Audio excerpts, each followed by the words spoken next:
আসসালামু আলাইকুম, সবাই কেমন আছেন? এই যে এখানে আমি পেঁয়াজ ভাজতে দিয়ে দিয়েছি। আর আমি এখানে মরিচ দিইনি, কারণ কাঁচা মরিচ শুকনো মরিচ বাটা আমি মশলাতে দেবো তাই।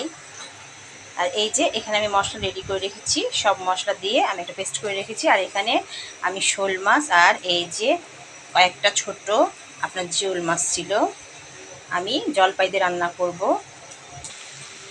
এই যে আমার পেঁয়াজগুলো ভাজা হয়ে গেছে, হালকা, পুরাটা ভাজবো না। এবার আমি মশলাগুলো দিয়ে ভালো করে কষাই নিব।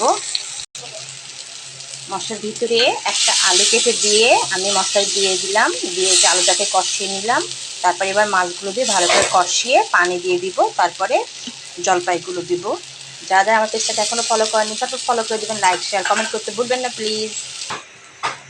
মাছগুলো কষানো হয়ে গেছে, এবার জলপাইগুলো দিয়ে ঢাকনা দিয়ে ঢেকে এটা আমি হতে দেব। এই যে আমার জলপাই দিয়ে শিং মাছ আর শোল মাছ রান্না হয়ে গেল। সবাই ভালো থাকবে, আল্লাহ হাফেজ।